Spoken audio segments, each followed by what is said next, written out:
You want to know how to help your little one like new foods, or maybe foods that they used to eat as a baby and don't eat anymore. In this video, I'm going to tell you how to talk about new foods to your little one so that it's more inviting to them and less overwhelming. For the best toddler nutrition and feeding advice from a registered dietitian nutritionist, make sure to subscribe and hit the bell so that you know every time I post a new helpful video. Here's what you're going to do to help your toddler learn to like new foods.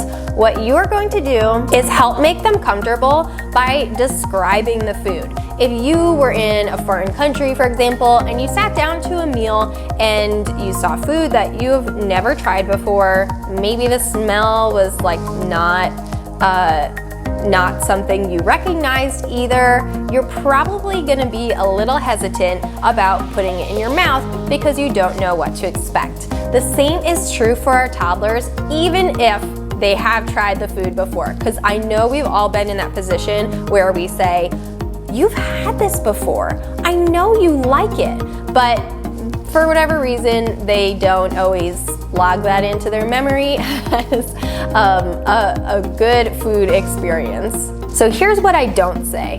I don't say, just try it, because chances are they're feeling uncomfortable, they're feeling unsure. And I think about it the same way as if someone said to me, "I'm going skydiving right now, you should just try it." I'd be like, hold up, I don't know if I'm ready for that. And they're like, "Come on, just try it, just try it." You're like, I think that I would prefer to watch someone else do skydiving first, see what happens. I need a little more time to make this decision. And today I might just watch you do skydiving, and maybe another day I'll decide I'm ready for it, but today's not that day.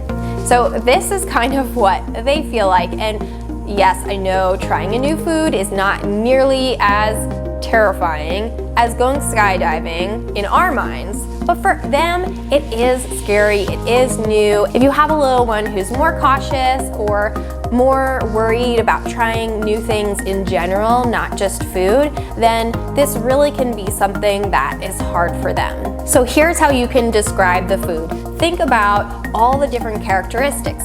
What does it taste like? Can you compare it to something similar? Like if it's salty and they know what a pretzel is like, it has that salty taste, you can say salty like a pretzel.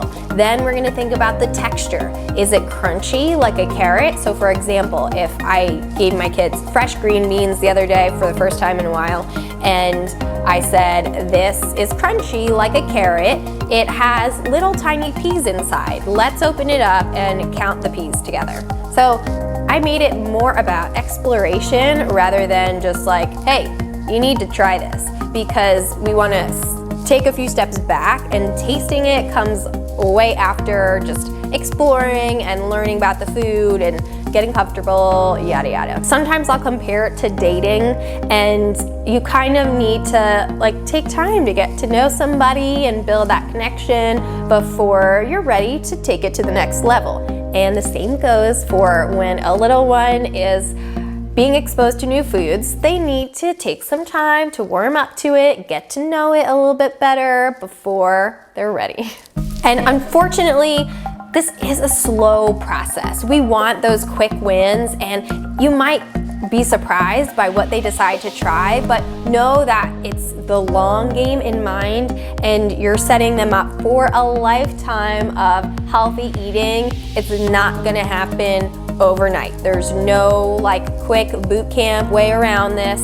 So keep doing the right things and you will succeed eventually. If you feel like you're stuck in a rut with the same foods over and over again with your little one, you need to check out my new Dinnertime Survival Guide. This is a 6-week meal plan with healthy, toddler-friendly weeknight meals, and it is picky eater friendly. I tell you exactly how to make it work for your picky eater in the very beginning of it, so as you look through, you know that you have a way to make it work for your family. And I forgot to mention the best part, you can make these meals in 15 minutes or less.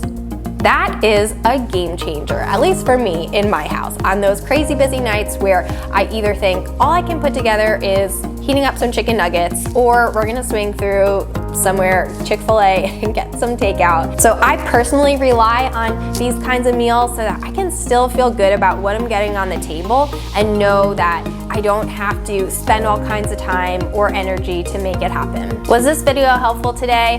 Please let me know by liking it, giving it, just a little thumbs up, doesn't take long, or leave me a comment if you'd like.